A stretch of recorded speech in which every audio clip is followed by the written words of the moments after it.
Básicamente son un sistema de coordenadas que está asociado a la, como dice ahí, a la trayectoria del problema que uno esté analizando.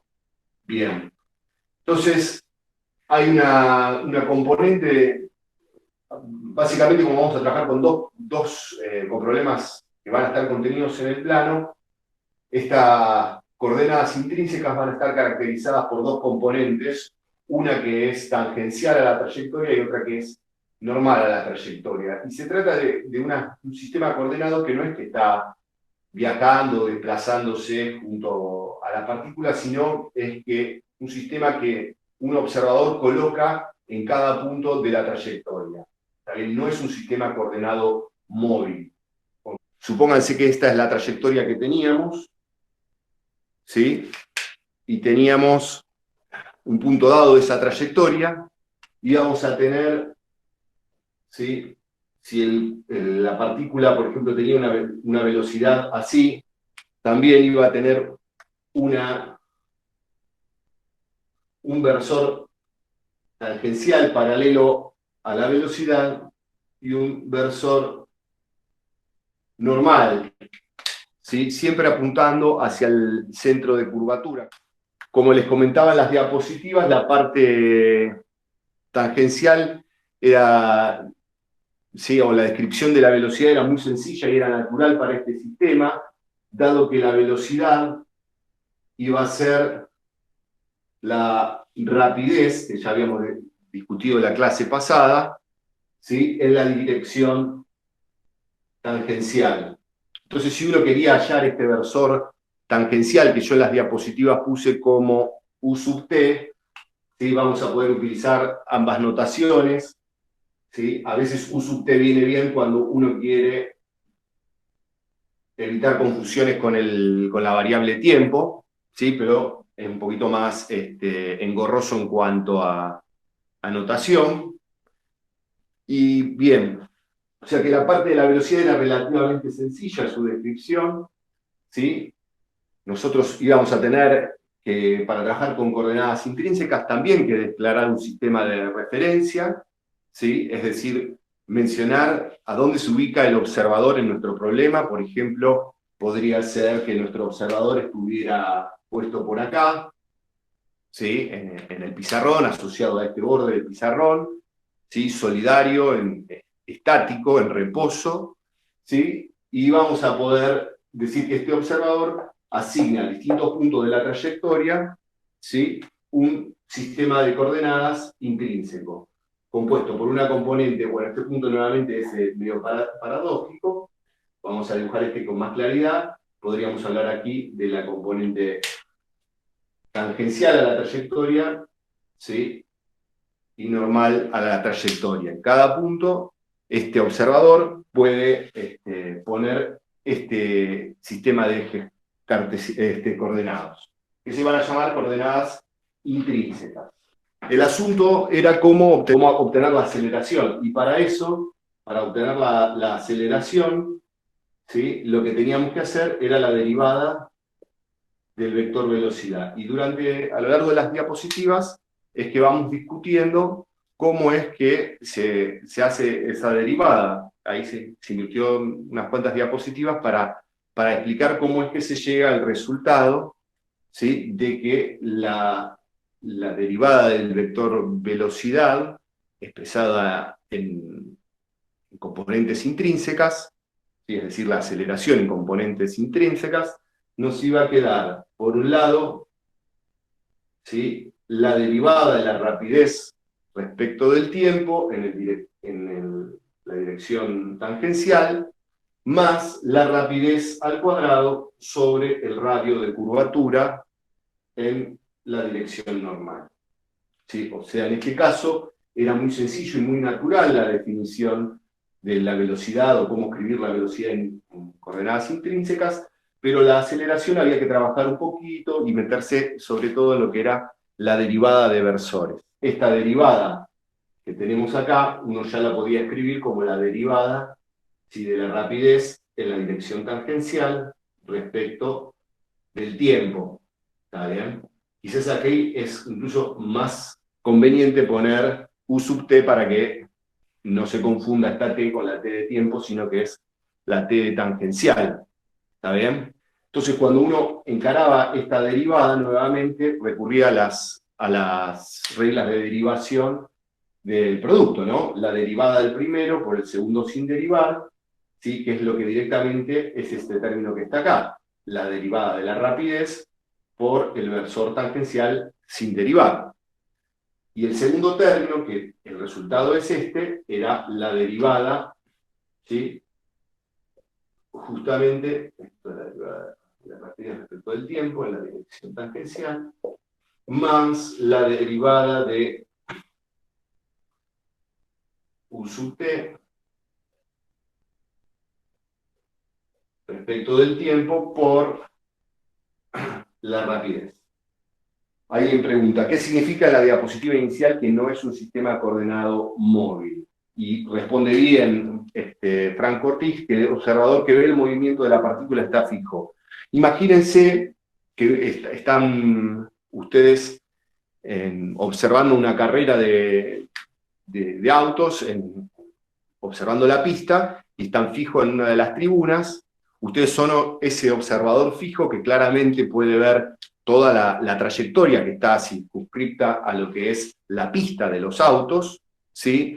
Y entonces ustedes pueden poner en cada punto de la trayectoria un sistema coordenado, ¿sí? Y si pudieran, supónganse que por un handy el conductor del automóvil le dice mi rapidez, es decir, lo que leo del velocímetro es 100 kilómetros por hora, ustedes automáticamente pueden, por ejemplo, dibujar la flechita, ¿sí? O conocer cuál es la velocidad asociada a ese vehículo, porque tienen una idea de la trayectoria y conocen cómo, por ejemplo, pueden escribir la velocidad. Supónganse que acá tenemos esta componente tangencial, ¿sí? La componente normal va a apuntar siempre hacia el centro de curvatura, es decir, hacia el centro de una circunferencia. Bueno, estos dos vectores versores deberían ser de la misma longitud, ya que son unitarios, ¿sí? Uno puede imaginarse, ¿sí?, una circunferencia, ¿sí?, cuyo punto de contacto con la trayectoria, ¿sí?, tiene la misma tangente, ¿sí?, la misma dirección tangente.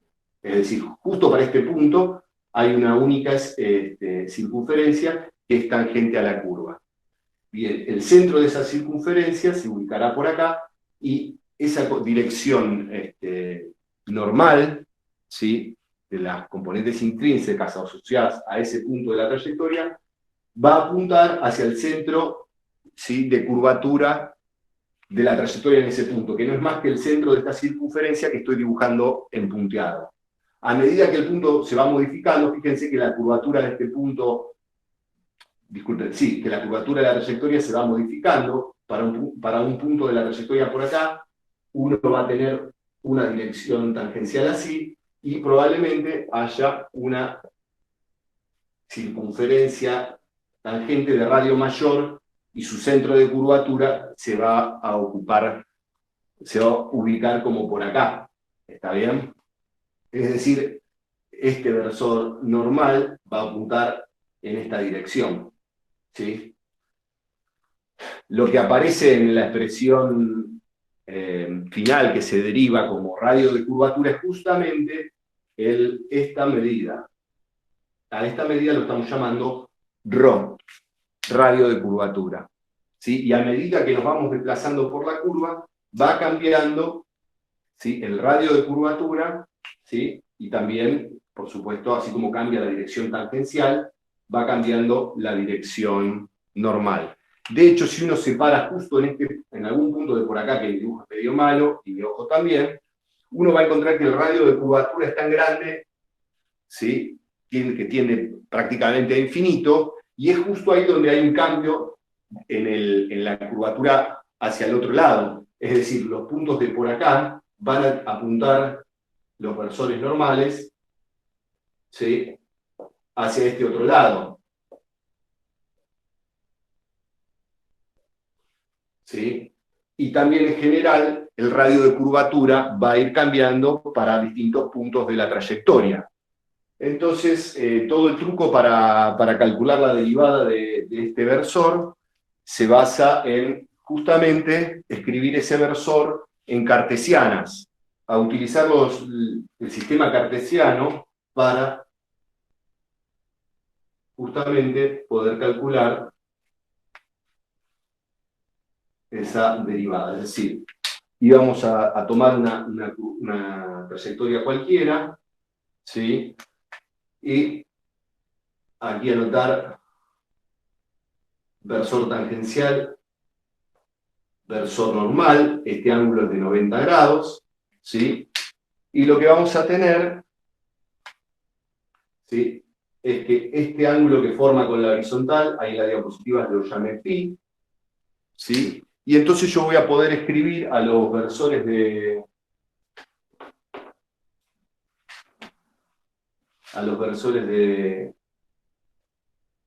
de cartesianas, versores intrínsecas, los voy a poder escribir en función de las componentes de cartesianas, ¿sí? Va a ser, si toman la proyección, coseno de phi, en i versor, ¿sí?, más este otro cachito de acá, que va a ser seno de phi en j versor.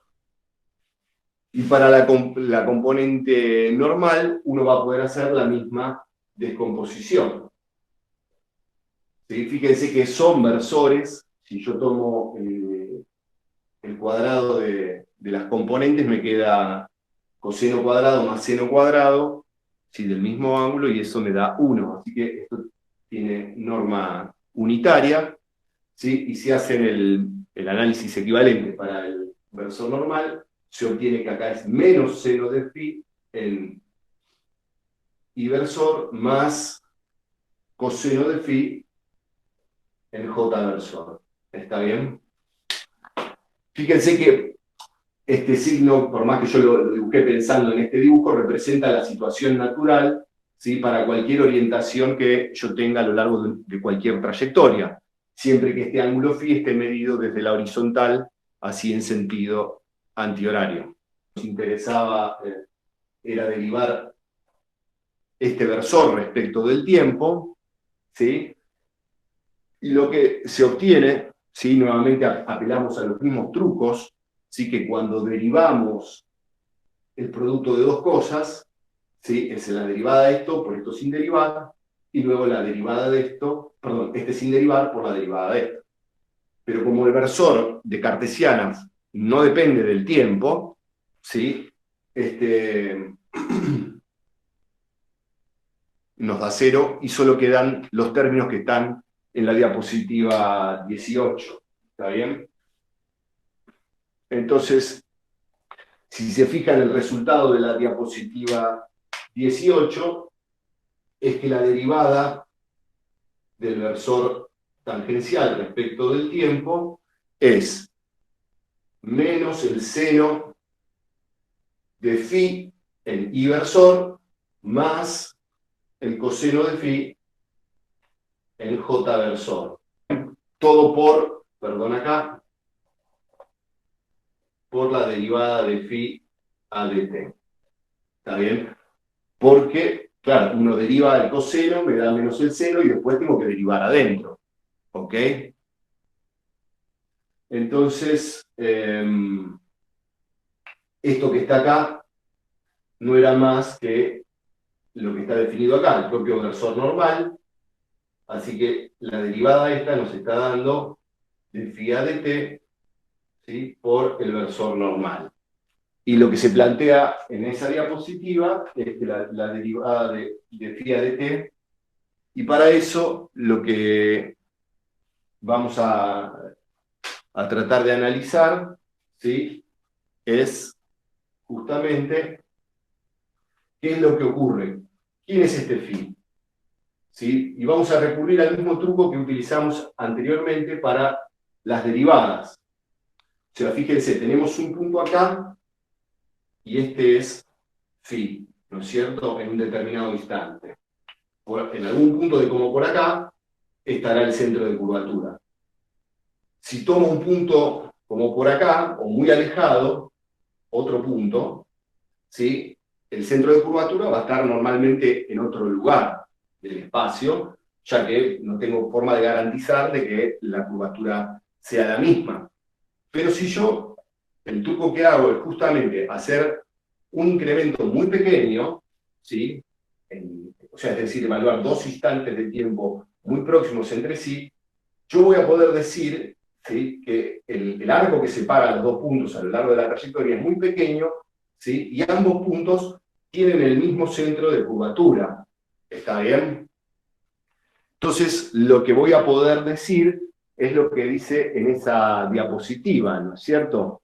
Voy a poder relacionar a este arco recorrido acá, ¿sí?, a este delta S, lo voy a poder relacionar con el delta phi a través del radio de curvatura que van a ser, ¿sí?, bien, o esta distancia o la otra. Ambas van a converger, si los dos puntos están muy próximos entre sí, a el valor de ρ, un único radio de curvatura.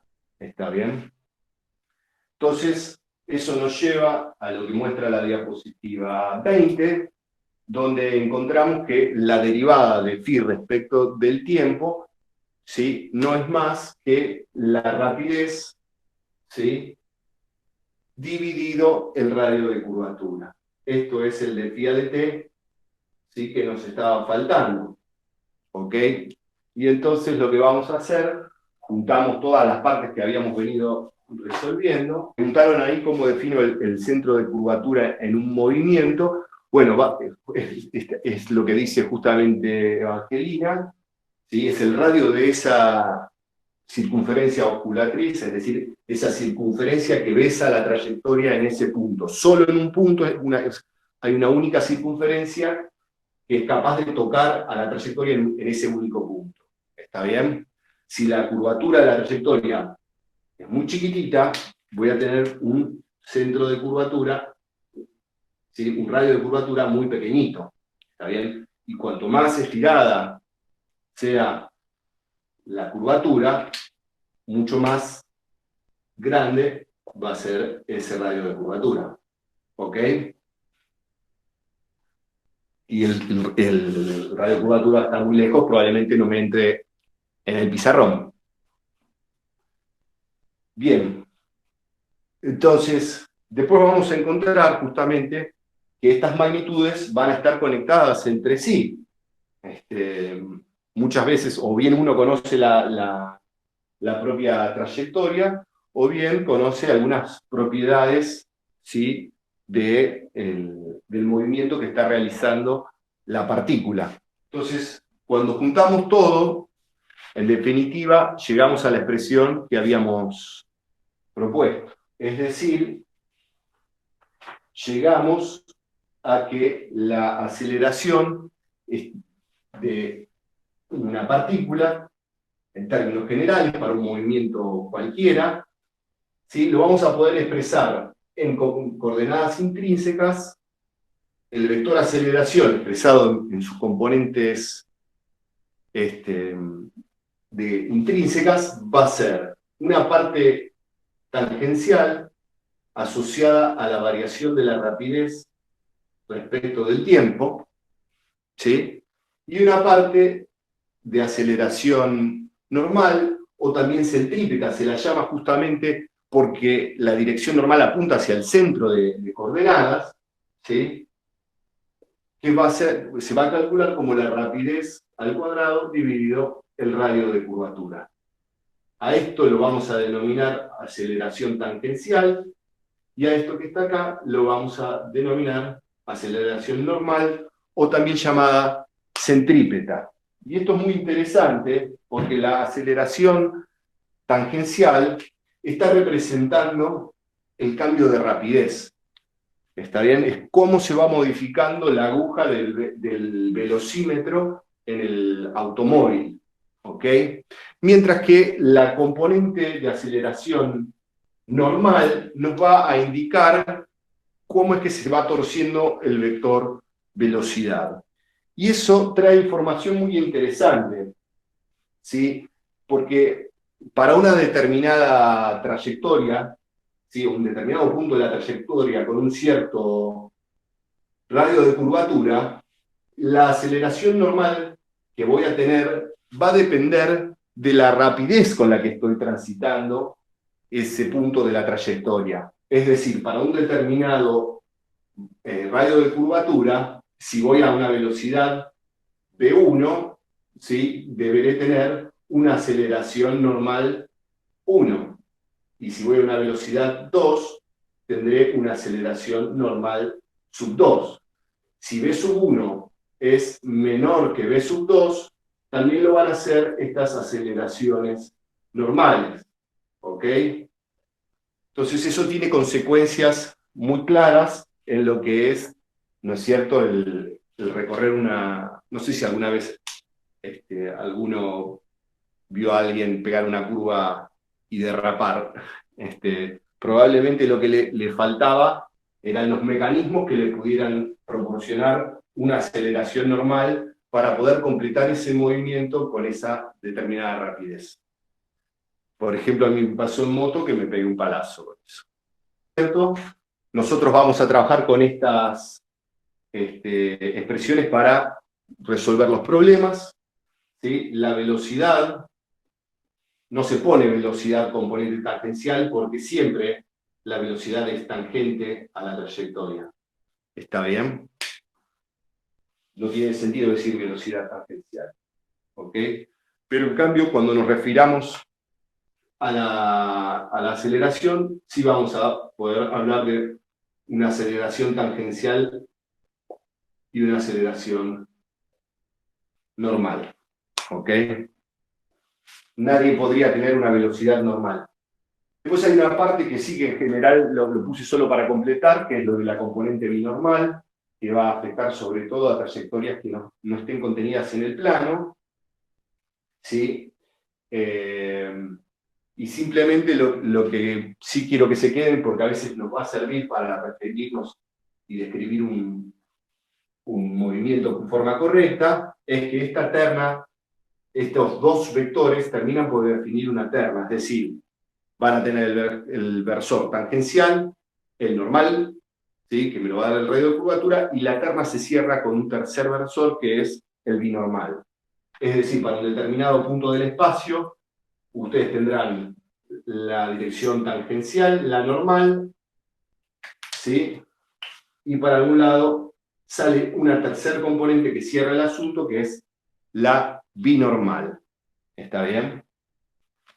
Pero eso excede lo que vemos en general en nuestra materia. ¿Ok? Porque siempre vamos a trabajar en el plano. Quería que viéramos un cachito de algunos ejemplos, y uno de estos era el movimiento circular. ¿Sí? El movimiento circular no me estoy refiriendo a uno que sea uniforme, sino a un movimiento circular en general, es decir, un conjunto, una trayectoria que involucre puntos que estén distribuidos a lo largo de una circunferencia. ¿Sí? Para describirlo, ¿sí? Uno puede utilizar o bien las coordenadas intrínsecas o las cartesianas. Si lo pienso en cartesianas, que era como veníamos trabajando hasta ahora, yo voy a tener, ¿sí? Perdón,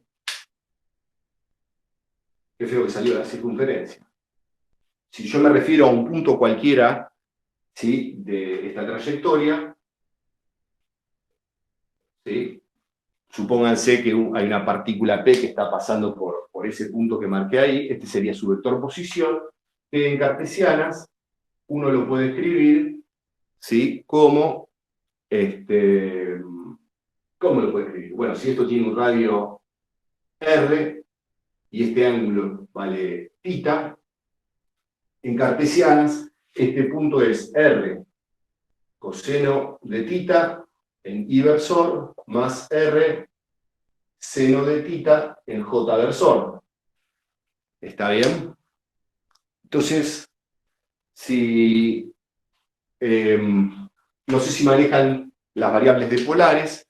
Esto tiene una forma condensada de expresarse, ¿sí? En coordenadas polares, y se puede escribir también como R, ¿sí? En rho versor, donde rho es la coordenada de polares, es un versor unitario, ¿sí? Que apunta en esta dirección, rho versor, ¿sí? Que es R coseno de tita en I más seno de tita en J. A esto se lo llama rho versor.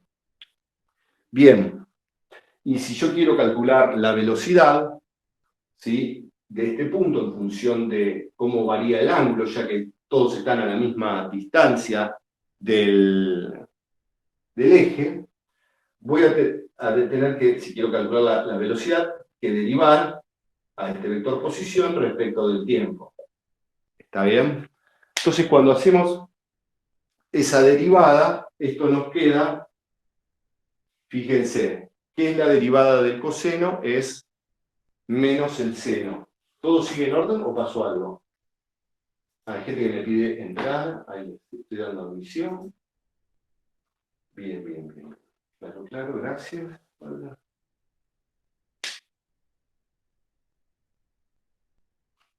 Bien. Entonces, cuando hacemos la derivada esta, nuevamente como hemos venido haciendo, R e I versor quedan como están, la derivada del coseno es menos el seno, entonces esto me queda menos R, seno de tita en I versor, y luego tengo que derivar el segundo término, este constante. Ah, perdón, ¿qué más me faltó? Tita puede depender del tiempo.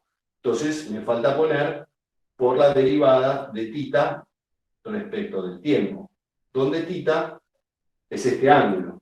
Fíjense, R no varía, ¿sí? Y versor tampoco varía. Lo que me queda es por sumar este segundo término que está acá, ¿sí? Que vamos a poner más... Uy, perdón.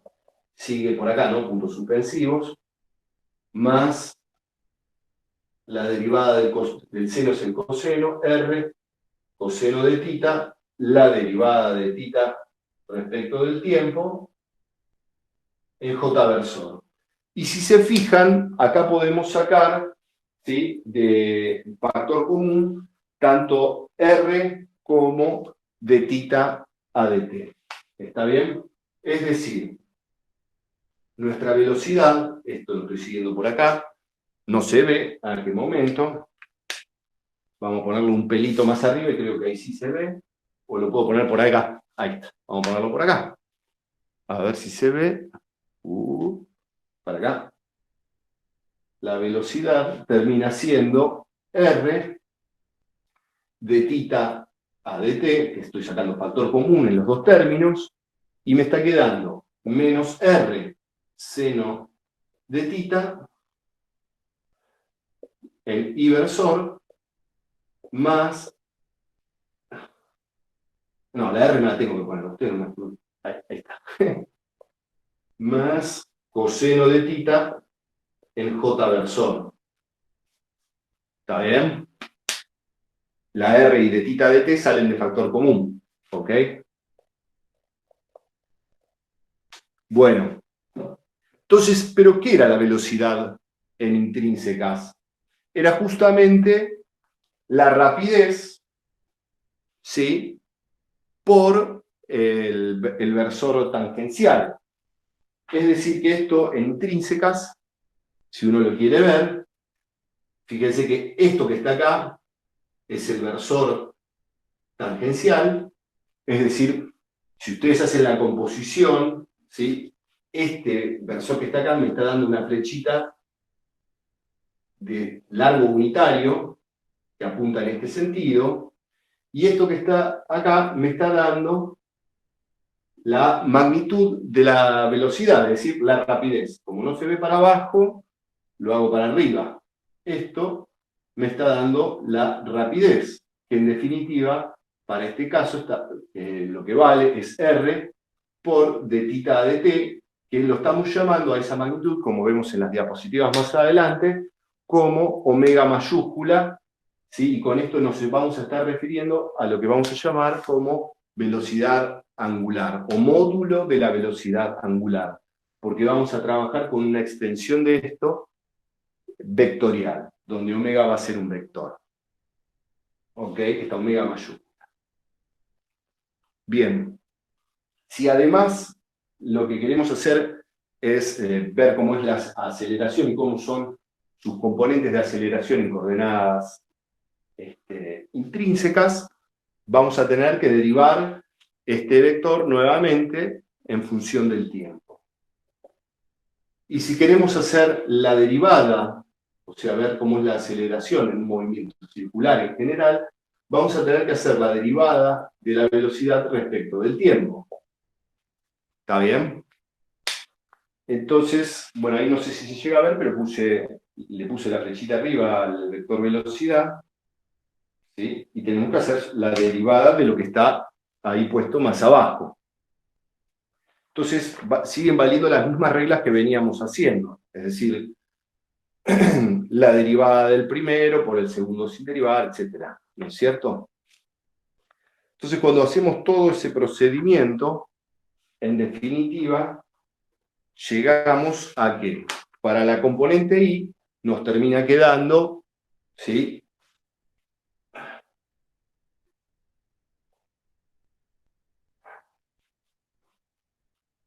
R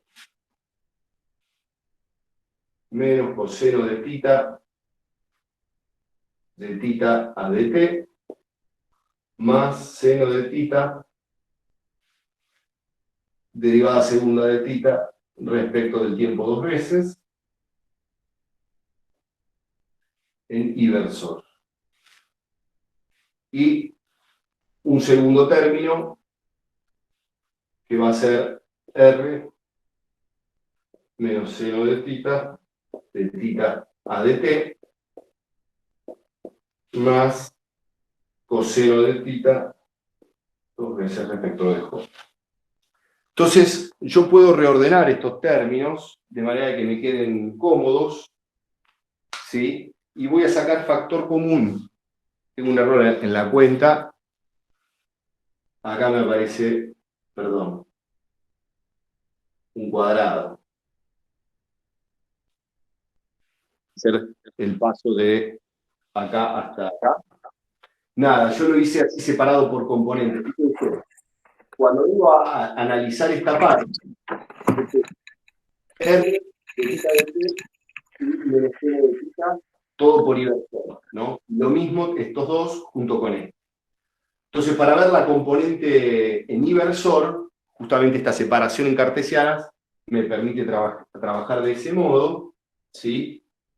Me quedo primero con estos tres términos. Entonces, tengo la derivada de tita respecto del tiempo. Cuando hago esa derivada de tita respecto al tiempo, lo vuelvo a derivar, me queda la derivada segunda de tita dos veces respecto del tiempo.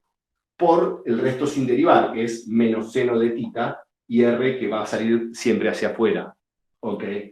Cuando vengo a ver ahora que, como era la derivada de un producto, y tanto este valor de tita, la derivada de tita respecto del tiempo, como seno de tita, ambos son funciones del tiempo, ¿sí? Este de tita a dt es el omega que está acá, y es también una función del tiempo.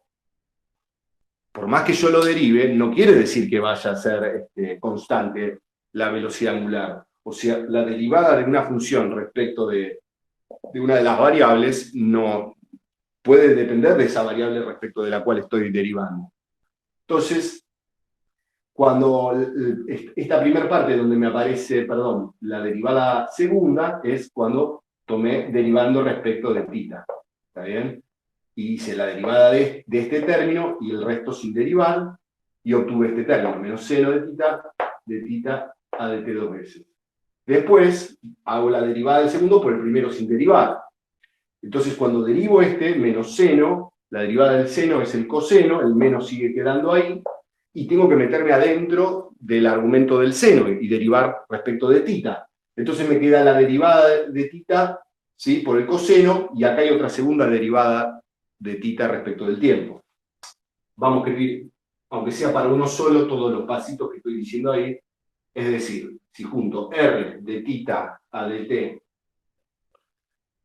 por menos seno de tita en inversor, y hago la derivada de esto respecto del tiempo, ¿se llega a ver?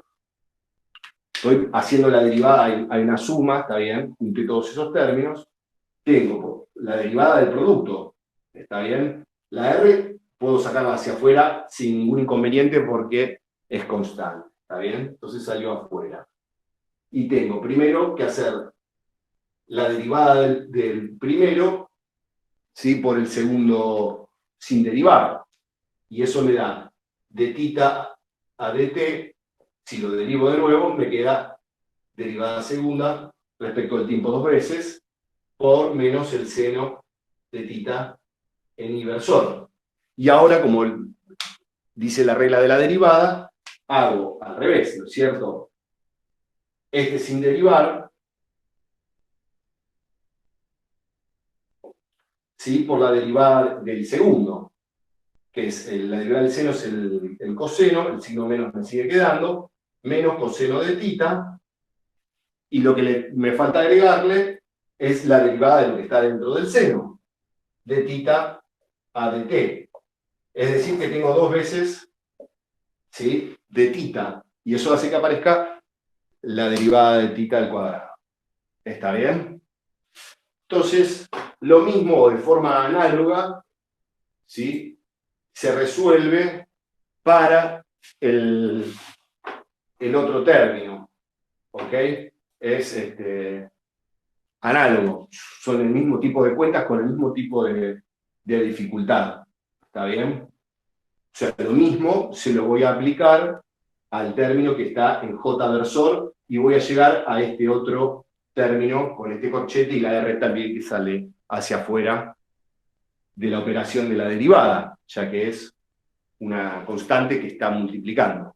Ahora, para mirar la aceleración, voy a agrupar los términos que están con la derivada segunda respecto del tiempo, ¿sí? Y los que están con la derivada primera respecto del tiempo al cuadrado.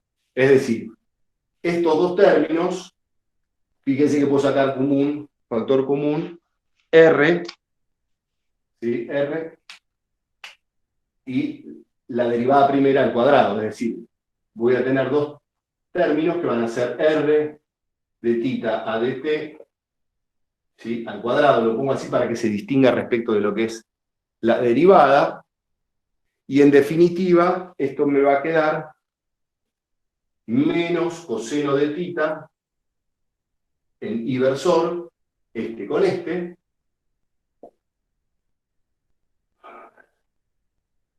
¿sí? ¿Qué más? Y menos seno de tita, ¿ok? Menos seno de tita en J versor. Este término con la J. ¿Está bien? Y tengo ahí un vectorcito armado. Me quedan estoy simplemente reordenando los términos, ¿ok? Voy a seguir escribiendo por acá, medio torcido en el pizarrón, porque si no me tapo con ese dibujo. Y voy a tomar ahora los términos que tienen la derivada segunda. Va a quedarme R por la derivada de tita respecto del tiempo, dos veces. Fíjense que el símbolo es distinto, ¿ok? Y voy a estar tomando estos dos términos. ¿Está bien? Entonces ahí nos va a quedar, por la parte de acá, menos seno de tita en inversor, más coseno de tita en J versor. Y fíjense cómo acá volví a armar el vector de aceleración y lo puedo volver a pensar como compuestos en sus, o descompuesto en sus partes asociadas a la aceleración tangencial y a la aceleración normal. Este primer término que está acá, fíjense que es menos coseno de I en I versor, menos coseno de tita en I versor, menos seno de tita en J versor. O sea, es el versor, el rho versor que habíamos visto que apuntaba hacia afuera, con un signo menos, es decir, apuntando hacia adentro. esto que está acá no es más que el versor normal. Y esta es la aceleración normal, ¿sí?, de la partícula, ¿sí?, cuando estamos haciendo un movimiento circular. Es decir, si reagrupo los términos, esa aceleración normal, fíjense, esto que está acá, de tita a dt es el omega, la velocidad angular. O sea que tenemos r por omega cuadrado, no se lee, ¿no? Quedó muy abajo, maldición. Oh. No enojarse, eso lo digo para mí, ustedes también, paciencia. ¿Sí? Esto es omega cuadrado, ¿ok? R por omega cuadrado en la dirección normal, y esto que está acá es R por gamma, vamos a llamar a la derivada segunda, ¿sí?, del ángulo respecto del tiempo, 2 veces, ¿sí?, por esto que está acá, ¿sí?, que no es más que la dirección tangencial. Es decir, fíjense que esto es lo que se conoce como phi versor, que en nuestro caso, en el caso general, es la dirección tangencial. Estamos representando a esta flechita que está acá. Este corchete, ¿sí?, es lo que se conoce en polares como phi versor, o en general, ¿sí?, en intrínsecas vamos a llamar versor tangencial. Esta, como está definida en las diapositivas, gamma, ¿sí?, va a ser la derivada segunda, ¿sí?, del ángulo respecto del tiempo. Es decir, la aceleración angular. Es para el caso de un movimiento circular, fíjense, donde uno llega a estos resultados, ¿no? Porque fíjense que acá está la particularidad de que la R es constante. Vamos a trabajar en general con magnitudes vectoriales, ¿sí?, con esta magnitud que es la velocidad angular y la aceleración angular, también las vamos a trabajar de forma vectorial. Y quizás estas magnitudes puedan ser un poquitito menos intuitivas. No, eso que está escrito acá es la derivada primera elevada al cuadrado. Y esto que está acá es la derivada segunda. ¿Está bien? Eso es lo que está preguntando Franco Papa. Lo que digo es cosa de notación. Esto es la derivada primera elevado al cuadrado. ¿Está bien? Derivada primera al cuadrado. Y esto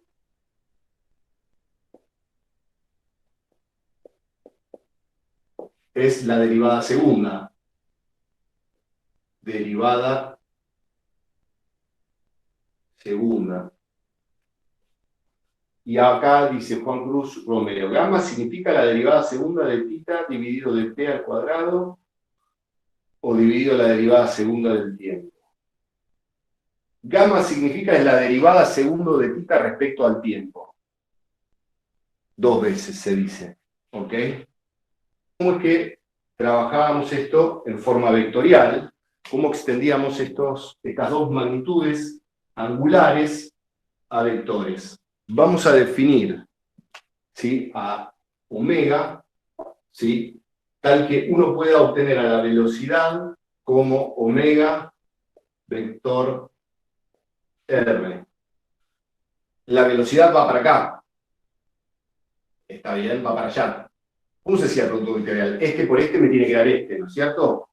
Pulgar por índice me da el vector resultante, ¿ok?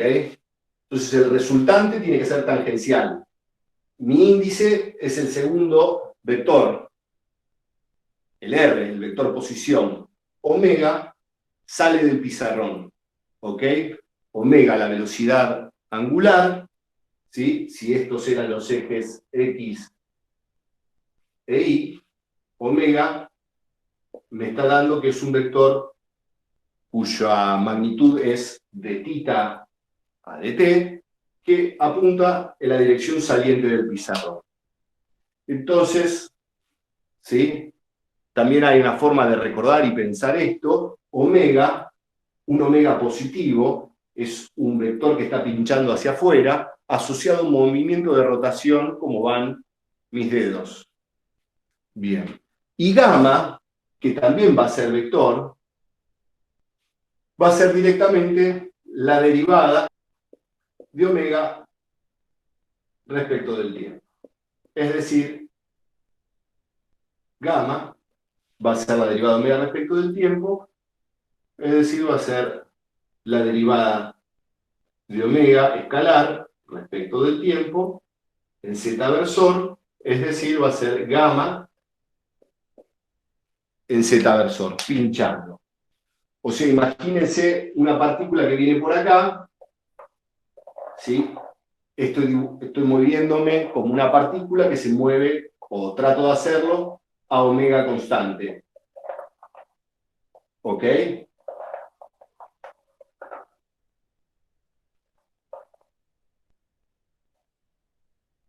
¿Se entendió? En el segundo caso traté de hacerlo haciendo un omega variable, es decir, con la presencia de una aceleración angular distinta de cero. ¿Me podés decir algún ejemplo de velocidad angular? Sí.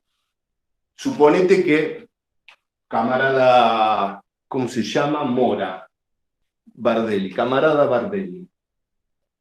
Tavarish Bardelli, como dirían en Rusia.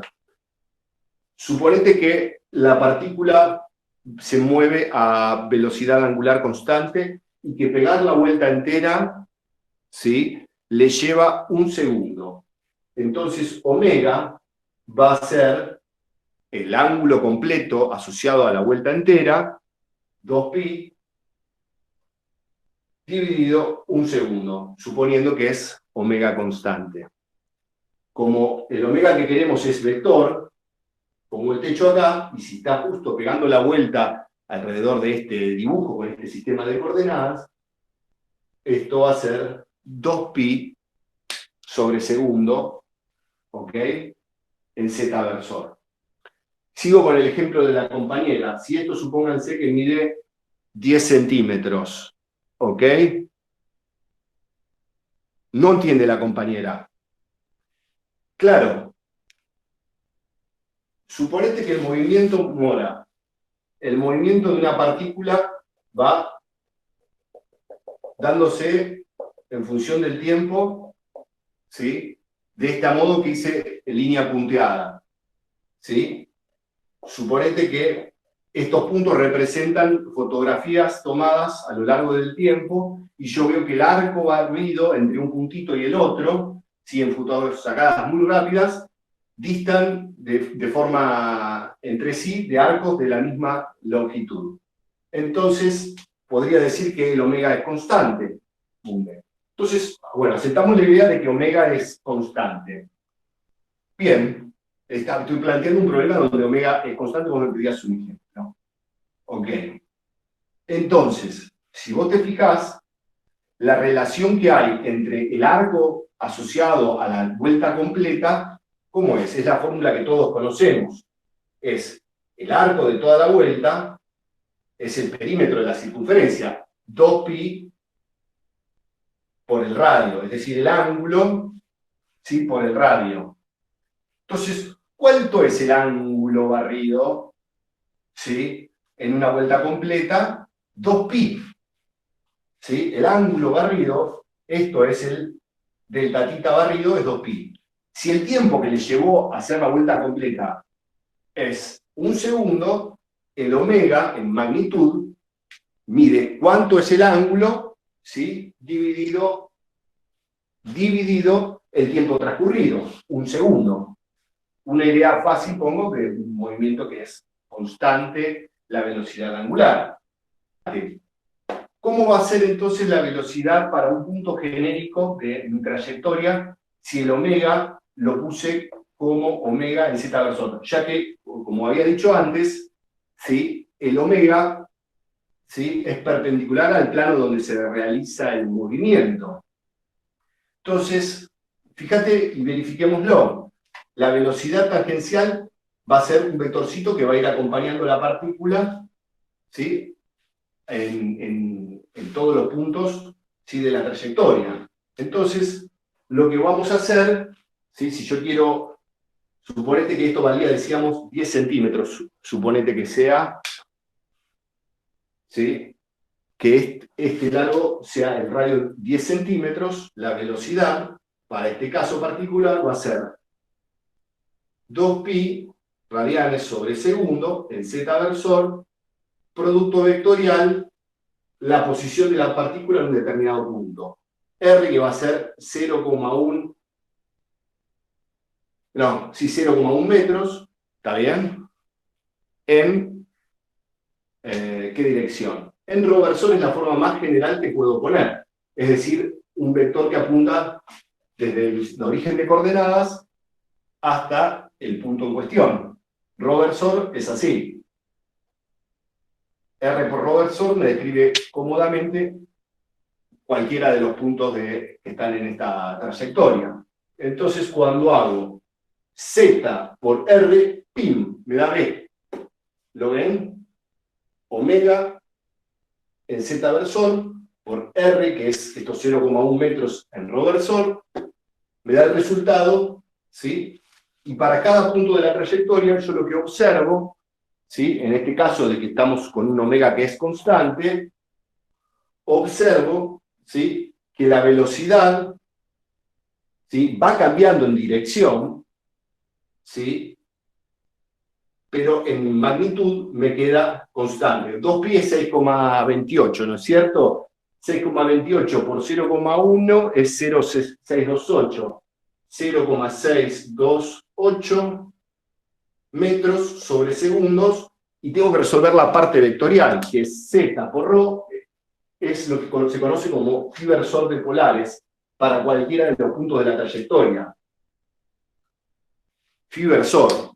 Si les resulta incómodo, este phi versor era el que antes habíamos llamado versor tangencial. La velocidad solo puede ser tangencial. Esto es 0,628 metros sobre segundo en t versor, y si no, lo pueden pasar a componentes cartesianas. ¿Ok? Este phi versor va a ser la decomposición de este versor tangencial, ¿sí? En sus componentes cartesianas. Está, y lo escribimos hace un rato más para atrás, y también está en las diapositivas. No entiendo por qué queda en Z, porque es la única forma que se complete. ¿Estás de acuerdo que el R está bien descrito? El R está bien descrito, es un R en rho versor, ¿está bien? Una flecha que apunta hasta acá. La velocidad está bien descrita, sabemos que va a ser siempre tangencial a esta forma, ¿ok? El único Z, el único omega que me completa esta definición es en Z, un omega en Z, ¿ok? No estoy diciendo que es intuitivo que ustedes lo saquen, es una forma de describir a la velocidad angular acompañándola de una parte vectorial. La parte de la magnitud, creo que de la velocidad angular se entiende, ¿no es cierto? Y la parte vectorial nos va a servir para identificar el sentido de giro también, y cómo es que se está dando el plano de giro. ¿Está bien? Porque la rotación esa se va a estar dando en un plano que va a ser perpendicular a omega. ¿Ok? Entonces, cuando alguien te diga el omega y el oriente en el espacio, te va a estar diciendo ese movimiento circular, cuál es el plano que contiene a esa trayectoria, a esa órbita. ¿Ok? Es una forma de generalizar. ¿Ok? Esa idea de velocidad angular, de que quizás ustedes ya han trabajado en otras oportunidades, pero solo en magnitud. Y lo mismo va a pasar para la aceleración, que va a describir la tasa de cambio, ¿sí?, del vector. La aceleración angular va a describir cómo es que varía la velocidad angular en función del tiempo. Como vamos a trabajar muchas veces en el plano, uno va a poder decir, por ejemplo, que en este problema omega es así saliente. Y omega va a poder ser un vector que cambie en función del tiempo, no siempre va a ser positivo ni constante, podría ser en un movimiento circular que a veces apunte para este lado, o bien que apunte para el otro. ¿Sí? Eso me va a indicar un cambio de rotación. ¿Ok? Si apunta hacia adentro del pizarrón, gira para este lado, si apunta hacia afuera, gira en sentido antihorario. Hacia adentro es horario, hacia afuera es antihorario. ¿Ok? Y la aceleración también, si uno quiere anotar, ¿sí? Yo siempre prefiero que los problemas definan estas magnitudes de este modo, que las anoten claro cómo es que están adoptando la definición de estas magnitudes. Muchas veces en los problemas que hagamos vamos a tener que averiguar cuál es la velocidad angular o la aceleración angular, y yo voy a querer que esté escrita esto que ustedes asumen, cómo es que definen ustedes a omega y a gamma, es decir, que escriban gamma es igual a un gamma en z versor, y que después van a averiguar, por ejemplo, cuánto vale esta componente, ¿sí?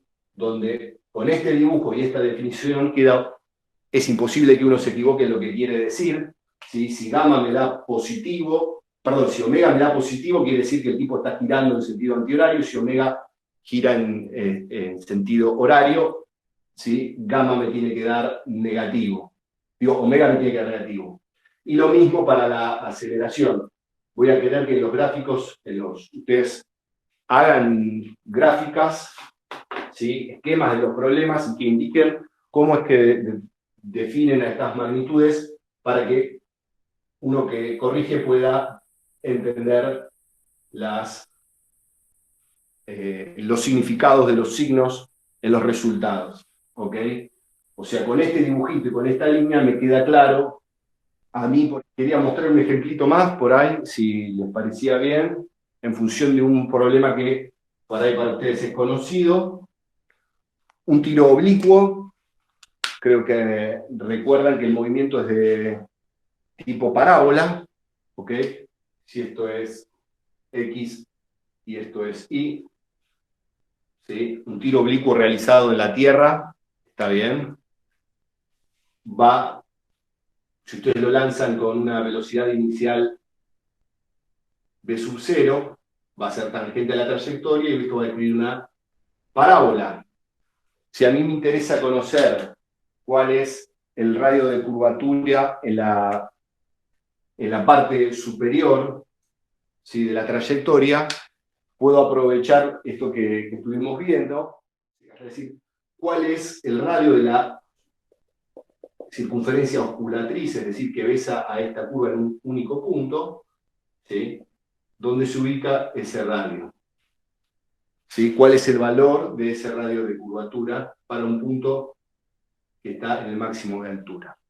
Entonces, en este problema, una vez que soltamos a la partícula y la lanzamos con una velocidad v sub 0, como se indica ahí, va a estar solo sujeta a lo que es la aceleración de la gravedad.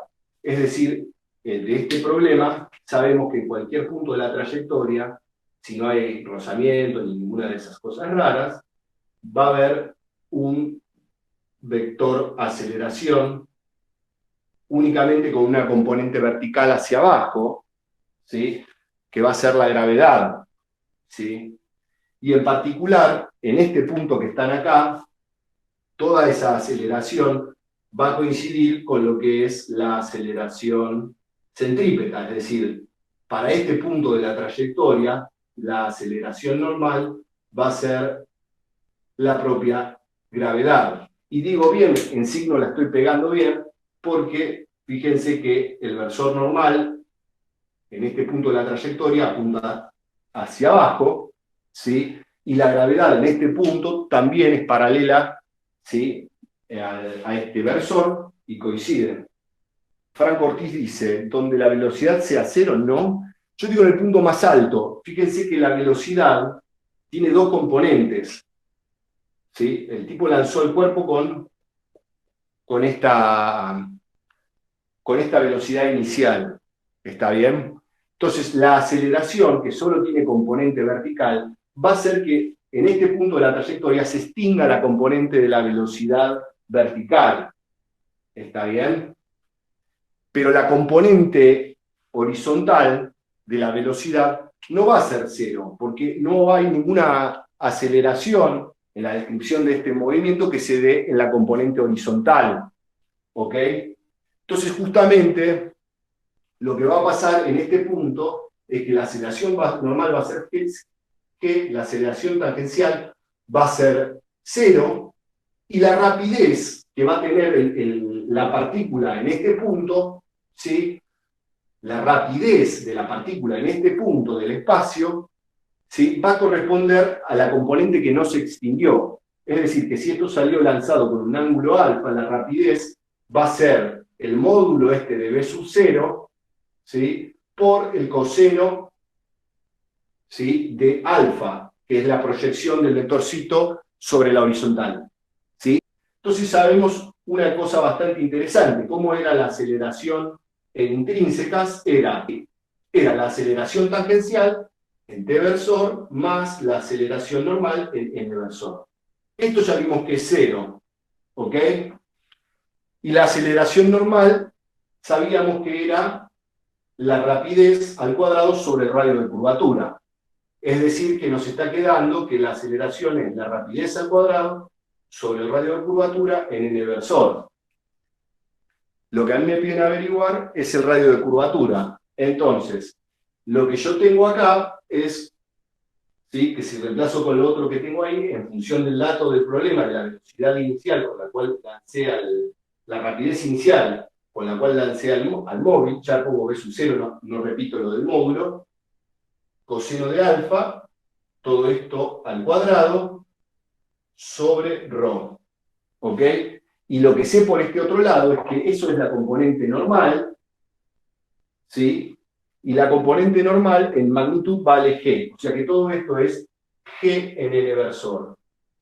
Entonces de esta ecuación vectorial me queda algo sencillo, que es g es igual a b0 cuadrado coseno cuadrado de alfa sobre ρ. O sea que paso una cosa para un lado y para el otro y saqué ρ. Es decir, paso ρ para allá y divido por g. Y saqué el radio de curvatura. ¿Por qué no empezamos con este?, dice Franco Papa. Bueno, te anoto la recomendación. ¿Te gustó este entonces? Una joyita este, dice. Bueno, Este problema lo tienen en la guía para resolver. Es el problema 8, si no me equivoco, le cambiaron los números, así que por ahí me estoy equivocando, pero me parece que ahora es el problema 8. Y el ejemplo que puso Francisco, que es el cálculo del radio de curvatura en el punto más alto, ustedes tienen que, bueno, rehacer eso y después calcularlo para otro punto de la trayectoria donde se complica un poquito más. Así que ese es un problema importante que lo resuelvan. acá Tomás Alejandro Farías dice: ¿por qué aceleración normal igual a g? Bueno, eso no es cierto para todos los puntos de la trayectoria. Como dice Franco Papa, cuando estamos en el punto ese de máxima altura, ¿sí?, la aceleración normal coincide con la gravedad. ¿Sí? Durante todo el problema siempre el movimiento se ve afectado por la gravedad, que es un vector que va en dirección vertical hacia abajo, ¿no es cierto?, el menos j versor. Y en esa evolución vos vas teniendo parte de aceleración tangencial y parte de aceleración normal. Justo cuando llegás a la de máxima altura, te quedás sin aceleración tangencial y solo tenés aceleración normal. A medida que te vayas moviendo, o sea, que siga la evolución de esa parábola, que es el movimiento del tiro oblicuo, para los puntos que siguen a la derecha va a volver a aparecer un cacho de aceleración tangencial, ¿sí? Y también va a haber un poco, y va a haber menos de aceleración normal. Siempre el resultado, si se quiere, a lo largo de toda la trayectoria, vos vas a tener que la aceleración es g. ¿Ok? Pero esta descomposición que ponemos acá, justo en este punto, la aceleración tangencial vale 0 y todo me queda aceleración normal. Durante toda la evolución del problema, esto vale g en menos J versor. ¿Ok? Una pregunta que quedó ahí colgada. ¿Por qué la aceleración tangencial es cero en ese punto? ¿Por qué la aceleración tangencial es cero en ese punto? Mirá, ¿estás de acuerdo que la aceleración durante toda la evolución es G? Y G siempre apunta para abajo. ¿Estamos de acuerdo? Sí, sí, en eso sí. Bien. Entonces, para un punto genérico de como por acá, yo tengo una componente tangencial y una componente normal, ¿sí? Por ejemplo, por acá. Entonces, si yo quiero saber cuánto tengo de tangencial y de normal, proyecto tiqui, tiqui, tiqui, tiqui sobre la normal, ¿se entiende? Y tiqui, Sí. tiqui, tiqui sobre la dirección tangencial. Y de hecho estoy viendo, imagínate, que esta G es culpable de que la rapidez de este bicho se vaya modificando. ¿Entendés? ¿Cómo? Yo descompongo, ¿sí? Y me doy cuenta de dos cosas, que es que la aceleración, si yo la descompongo en intrínsecas, tiene una parte que es normal, ¿sí? La proyección sobre esta rayita que está acá, y una Sí, parte que es tangencial, ¿sí? Y sí, la parte claro. de la aceleración que es tangencial es la que es responsable de que cambie la rapidez del cuerpo, y la que Mm, es en la dirección normal es la responsable de que se tuerza el vector velocidad. ¿Ok? claro. Sí, Bueno, sigue eso y eso va pasando en los distintos puntos. Si ahora planteo yo mismo que planteé acá, lo planteo acá arriba, yo tengo que la dirección tangencial es para acá, la normal es para acá, y si descompongo el vector gravedad, es todo normal y la proyección sobre la tangencial es cero. ¿Te das cuenta? G acá es para abajo también. ¿Seguís la idea? sí. Y todo normales. Entonces la aceleración normal es G y la tangencial es cero.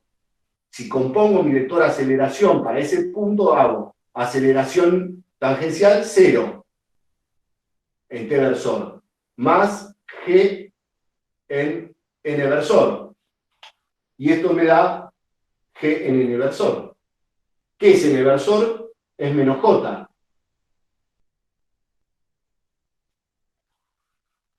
¿Sí? Ah, sí, sí, ahora sí. Bien, bien, bien, bien. Sí, Bueno, gracias. mirá. Francisco, ¿Quién es? Franco Ortiz habla. Yo tenía una consulta, Dale. que la intenté escribir en el campus, pero se me súper dificultó y era mejor si te la podía hacer por acá. Bueno, Eh, Viste que vos en las diapositivas de coordenadas intrínsecas, cuando vos agarraste la trayectoria, donde marcaste la coordenada, el versor T y el versor N, después hiciste trigonometría para determinar cuál era el versor N y cuál era el versor T. ¿Se sí, entiende? sí. Bueno, si yo mi trayectoria en vez de tomar valores positivos en X, toma valores negativos en X. ¿Entendés? Es la misma trayectoria, pero del otro lado, del segundo cuadrante vendría a ser. Sí, sí. No, cuando yo hago trigonometría para definir los versores T y N, ¿no me quedaría distinto? No, no, no, no, no. O sea, vos ponés la trayectoria que quieras y eso te lo describe bien. Siempre Pero, todo el fibersor desde la horizontal positiva, ¿no es cierto? O sea, poner la claro. trayectoria, dibujar el versor tangencial y te tiene que dar. Ok, bueno, ahora lo veo de vuelta, si no después consulto de vuelta. Fíjate, Bueno, gracias, Francisco. de nada. Franco, ¿me Sí, escuchás? sí, sí. Probablemente el error esté en la definición del ángulo que estás usando, ¿sí? Por eso yo te decía, sacale una foto a lo que hiciste y subilo al foro de Al consultas, así lo campus. vemos. Y te decimos dónde está Dale, al foro de consultas del campus. dale, ahí lo subo. ¿Listo? Gracias. ¿Por qué? O sea, estás preguntando por qué la velocidad termina siendo el módulo de la velocidad inicial por coseno del ángulo. Ah, perfecto, perfecto. ¿Por qué? ¿Por qué la rapidez en este punto termina por ser el módulo de la inicial por el coseno del ángulo? Porque pasa como ustedes conocen de este problema, ¿no es cierto? La velocidad acá tiene dos componentes.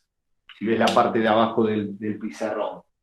¿Sí? La parte de acá abajo es la proyección de la velocidad en el eje horizontal, B0 por coseno de alfa. Y esta que está acá es B0 por seno de alfa. Por cómo sabemos que esto se da en la Tierra y la gravedad es para abajo, hay una aceleración que siempre apunta para este lado. Esa aceleración sub X va a ser una aceleración que siempre va a tener componente en Y. Y la aceleración en X va a ser 0. Entonces, no hay motivo, esta sería la B sub X y esta es la B sub Y. La B sub X no se extingue, ¿ok? Y la B sub Y se va extinguiendo. Entonces, B sub Y y B sub X. Yo tengo que la velocidad va a ser B sub X en Y versor más B sub Y en J versor, ¿ok? Entonces, cuando el bichito se va moviendo, esta no se anula nunca. Y esta se vuelve 0. Es decir, B en la cima, no, en la parte más alta, allá arriba, B en alto, va a ser la B sub X en Y versor más 0 en J versor. ¿Está bien? Porque fíjate que cuando llega ahí es justo el punto donde incluso cambia la dirección. Se extingue la componente Y, ¿sí? Y después empieza a aumentar la componente Y de la velocidad hacia abajo, ¿ok? Y la B sub X permanece inalterada a lo largo de toda la componente que de la velocidad no se altera. Y la componente Y disminuye desde que sale, empieza a disminuir la componente Y, ¿sí? Hasta que acá se vuelve 0 la velocidad, la componente de velocidad en Y. Y después, ¿sí? La componente X sigue constante todo el tiempo y la componente en Y comienza a hacerse cada vez más negativa. Profe, ¿y por qué después se le saca el módulo al B sub 0, a la velocidad inicial? El módulo, simplemente acá estoy como, fíjate que le agregué una rayita, ¿ves? Esto, módulo del vector B sub 0 por coseno de alfa. Podemos escribirlo así, rapidez por coseno de alfa. No es que le saque el módulo, ¿está bien? Ah, está bien, está bien. No O había sea, visto el palito. ¿cierto? Sí. Esto es igual a esto, ¿está bien? ¿Se entiende? Claro, claro, sí. Sí, es sobre la diapositiva 25, en el que estaba todavía hablando del caso particular del movimiento circular. Lo que no entendí es el versor que aparece acá, que es el K. ¿También se refiere al versor Z o a cuál se refiere? Mala mía. O sea, en realidad en las diapositivas usé IJK y a mí me gusta usar el X y Z. Es decir, equivale a X versor, J equivale a Y versor y K equivale a Z versor. ¿Ok? Ok, sí, ahora se entiende. Necesita más. No es que omega siempre es en K versor. ¿Ok? Sí. Va a pasar mucho en nuestra materia que va a ser en K versor porque vamos a analizar movimientos en el plano y tramos de circunferencia en el plano. Y en general ponemos Z hacia afuera de la hoja. ¿Está bien? Claro. Pero este omega quiere decir que si yo, suponete que ahora borro el pizarrón, tengo este sistema coordenado X y Z, yo podría tener una trayectoria circular así. ¿Está bien? Sí. Uh-huh. Y en ese caso yo voy a tener un omega que va a ser así. ¿Está bien? Claro. ¿Ok? No es que quedó en Z, quedó en una combinación del espacio, ¿me entendés? Rara, me está indicando que el movimiento, ¿sí? Se está dando en este plano. ¿Ok? Uh-huh. Claro. Eso. Muy bien. Bueno, Bien. muchas gracias. Este omega no siempre va a tener componente Z. En realidad, para los problemas que vamos a resolver, va a pasar muchas veces que sí, pero quiero decir, esto es un vector donde vas a tener omega X en Y versor, omega Y en J versor, más omega Z en K versor. ¿Está bien? Claro. Analizamos recién un problema en el plano, ¿ok? Claro. Y nos quedó cómodo para la descripción que fuera en K-versor. Ajustar el sistema de coordenadas, ¿sí? Ponerlo justo en el centro, etc.